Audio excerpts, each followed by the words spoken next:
It was midnight of April 21, 1990.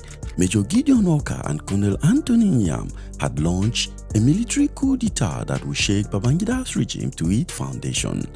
About 4 years earlier, Babangida executed his best friend, Major General Mamman Vasa and others, to send a message to the military that no one would be spared in the event of a failed attempt to remove him from power. But Major Orkar and his group were undeterred. They went ahead to stage one of the most violent coups in the country's military history.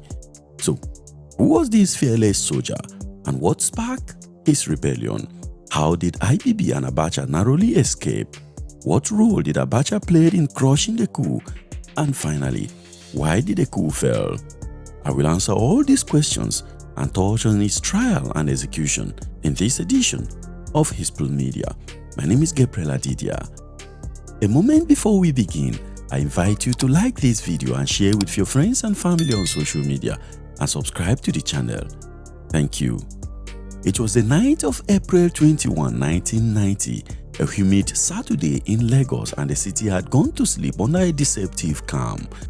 In the nation's seat of power, Dodon Barracks, soldiers of the Presidential Guard had settled into their daily routines. Inside the presidential residence, General Ibrahim Badamasi Babangida, Nigeria's military president, wrapped up another day of meetings, security briefings, and the endless paperwork of leadership. Shortly after midnight, he saw off his last visitor, among them senior officers and aides. Around 1 a.m. when he retired to bed, Lagos was still calm and still. Beside him, on the far side of the bed, was the First Lady, Mariam Babangida. To the president, the night seemed unremarkable until his wife stayed awake and noticed something unusual outside the window. Babangida would later record in his autobiography, A Journey in Service. She had gone to use the bathroom, and when she returned, she told me she had seen strange movement in the compound. Soldiers taking position where they shouldn't be. At first, Babangida thought little of it. But when he peeped through the window himself, what he saw immediately froze his blood. Babangida saw unfamiliar troops, fully armed, spreading out information and surrounding the residence. Their steps were cautious, but their intent unmistakable. This was a sign that something was very wrong. A few moments later, the silence of the night was shattered with gunfire. The attacks on Dodon Barracks began with small arms fire and short cracking bursts echoing across the compound. This was quickly followed by heavy thoughts of mortar shells and rocket-propelled grenades slamming into the walls of the presidential residence. Window glasses shattered and glass fragments filled the rooms. The seat of Nigeria's military government was under ferocious attack. So, what was unknown to the sleeping city of Lagos is that a small faction of the Nigerian army, led by Major Gideon Orkar, Colonel Anthony Nyam, and Major Saliba Mokoro, had launched a coup d'etat against the regime of General Ibrahim Badamasi Babangida. Their base was the Lagos Armored Corps and Signal Unit, and by dawn, they had seized Radio Nigeria, from where they would later broadcast their declaration. Now, inside the burning presidential residence, chaos reigned. Babangida's aide-de-camp, Lieutenant Colonel UK Bello, quickly assumed control. The guards of the Presidential Protection Unit, trained for moments just like this, took defensive positions and returned fire. They did what they were trained to do best, to protect me and my family as their primary subjects, IBB later recalled. The battle was fierce and close. Bullets tore through walls as the rumble of heavy artillery shook the compound. The loyal guards stood their grounds, delaying the attackers who sought to storm the residence and arrest or kill the head of state. In the ensuing confusion, communication lines flickered.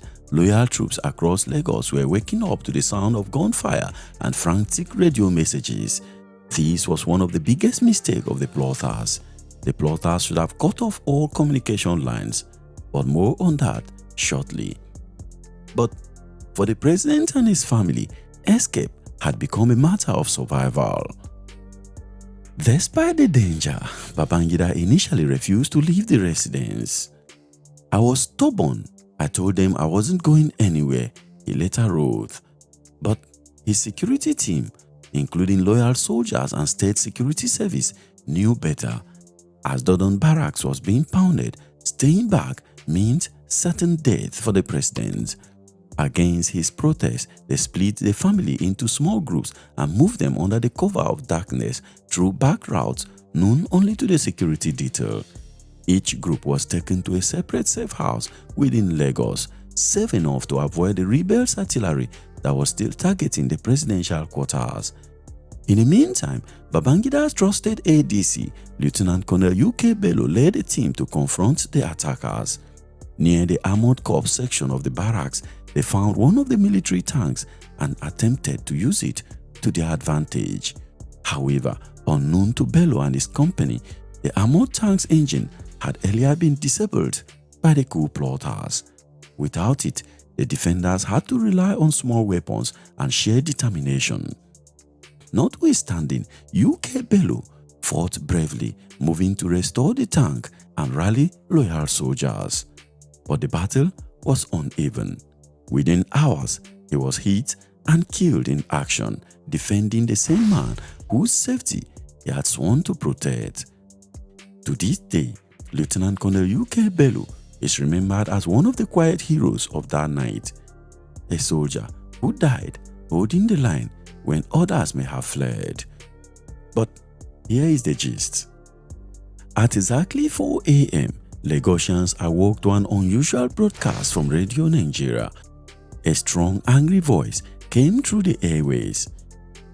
"Fellow Nigerian citizens, on behalf of the patriotic and well-meaning people of the Middle Belt and the southern part of this country, I, Major Gideon Orkar, wish to happily inform you that the obnoxious, corrupt and oppressive regime of General Ibrahim Badamasi Babangida has been overthrown."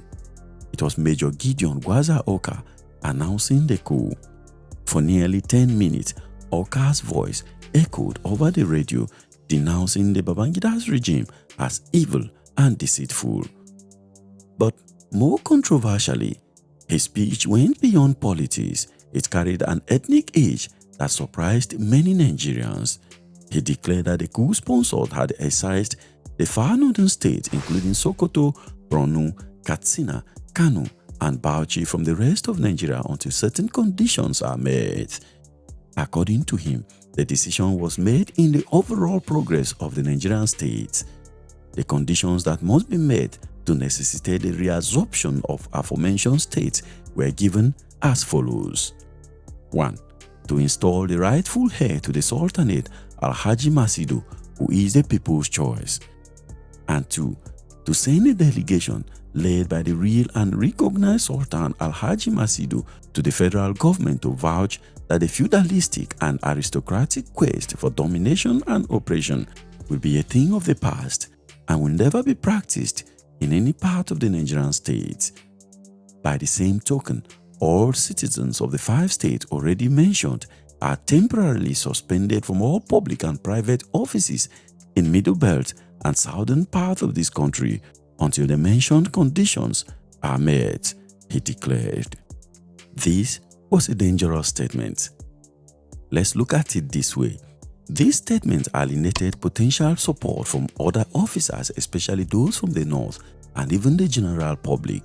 What could have been seen as a nationalistic rebellion quickly took on the tone of a regional vendetta. The statement may have triggered what followed next. But before we get to that, let us see how Abacha managed to escape. Well, elsewhere in Lagos, the plotters launched a concurrent attack on Defense House, the residence of the Chief of Army Staff and Chairman, Joint Chief of Staff, General Sani Abacha. But Abacha was absent. He was at the nearby guest house.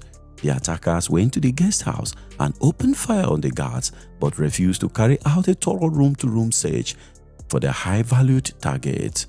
From here, Abacha, who was hiding in one of the rooms, re-emerged and launched a counter-attack.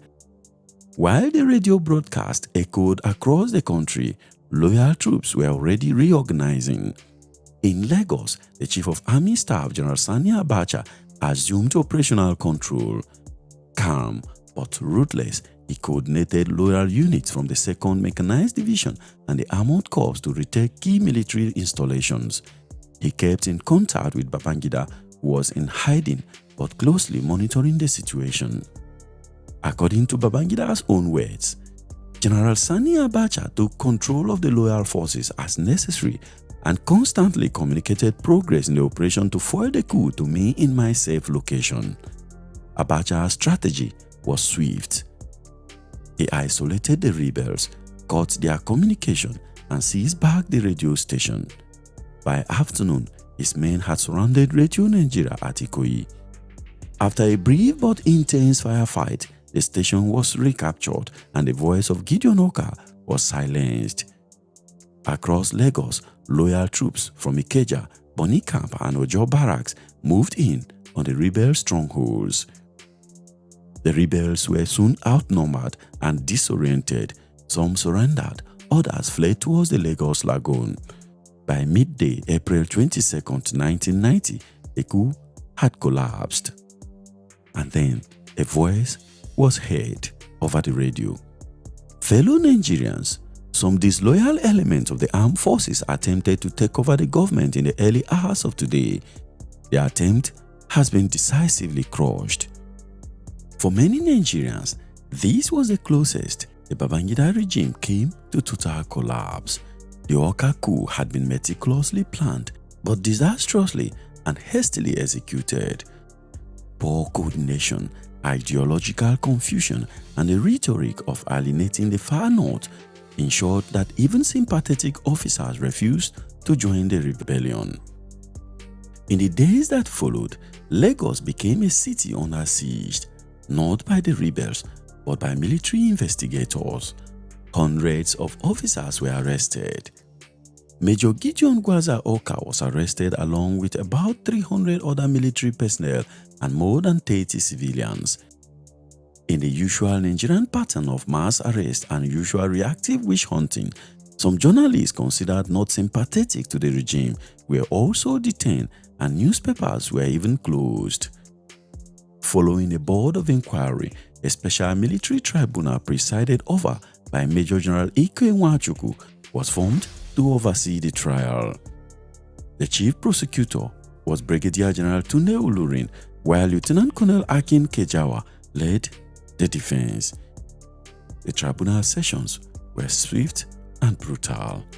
Major Orkar, his deputy Major Mukoro, and over 40 officers and soldiers were charged with treason and mutiny. While in court, Orkar was defiant. He denied being motivated by ethnic hatred but insisted the coup was a patriotic effort to remove a corrupt and dictatorial regime. But the state was unrelenting. Witnesses, confessions, and intercepted communications tied the group to the attack.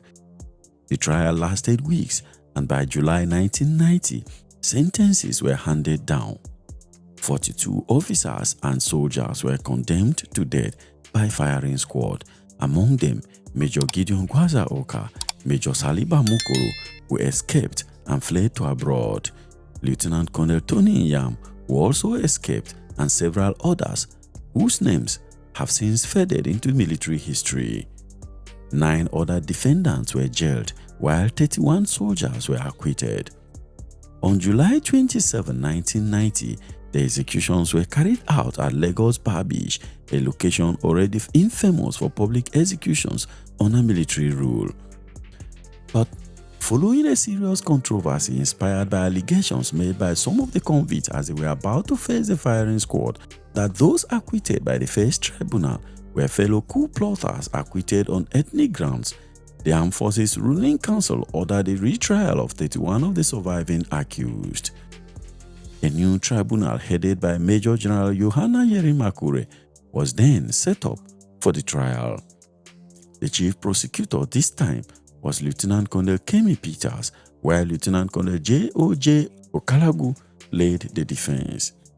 In September 1990, therefore, a second batch of 27 executions were carried out. So, why did the coup fail? Historians and military analysts have since dissected the Orkar coup from multiple angles. The consensus is clear that it failed because the plotters failed to neutralize key military officers and cut communication lines. Analysts have also attributed the failure of the coup to poor coordination, poor timing, and ideological divide. First, the coup lacked broad support within the army. Second, while Orkar and his comrades counted on officers from the Middle Belt and the South, the exclusionary tone of the broadcast alienated northern officers, including those who might have sympathized with their grievances. Third, operational secrecy was compromised. Intelligence reports suggested that some loyal units had caught whispers of strange movement within the Lagos barracks weeks before the attack. The leadership chain of the plotters was also unclear. Major Gideon Orkar's insistence on excising part of the country divided the plotters themselves, turning what could have been a national rebellion into a sectional mutiny. And finally, the Babangida Abacha axis of loyalty, cemented by years of shared command, ensured a swift and ruthless counter-strike. In his autobiography, Babangida described it with measured calm. He said, "We had foiled a coup and were in the process of neutralizing the disloyal troops and their allies." But even though the coup had been crushed, the shadow lingered. Within the military, suspicion ran deep. Trust among officers was shaken. Promotions and postings became matters of political loyalty rather than merit. For Babangida, the Orkar coup marked a turning point in his presidency. He became more cautious, more controlled, and less trusting. The experience convinced him that threat to his rule could come not just from politicians or civilians, but from within the same military he once commanded with ease. 2 years later, on September 26, 1992, tragedy struck again. A Lockheed C-130 Air Force planes carrying over 150 officers crashed near Lagos 3 minutes after taking off. The crash was attributed to engine failure and poor maintenance. While this was considered by some as an accident as stated, others speculated that this was the handiwork of the government. The rumors were that the regime had deliberately assembled suspected dissenters on one-dome flights. Babangida dismissed the rumors as wicked and baseless, insisting on a technical fault. Now, who was Major Gideon Orkar? Major Gideon Gwaza Orkar was born in Benue State on October 4, 1952. Orkar joined the Nigerian Defense Academy as a brilliant young cadet, graduating into the Army Signal Corps. He was articulate, disciplined, and known for his fiery idealism. To his peers, he was both a soldier and a dreamer, and was convinced that Nigeria's problems lay in its leadership. By 1990, he had grown disillusioned by Babangida's policies. He and his plotters, including Colonel Iyam, Major Mukoro, and several others, believed they could reset Nigeria through revolutionary force. More than 3 decades later, the Gideon Orkar coup remained one of the most daring and controversial episodes in Nigeria's military history. It played a key role in the hasty relocation of the federal capital to Abuja on December 12, 1991. Though IBB survived, that survival in many ways shaped a cautious, calculating leader that the world would later know. So, what is your thought on this? And what would you like to see next on Hispo Media? Leave your comment below. Don't forget to like this video, subscribe to Hispo Media, and share with your friends and family on social media.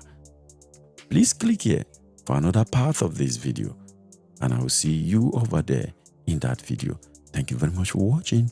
Peace.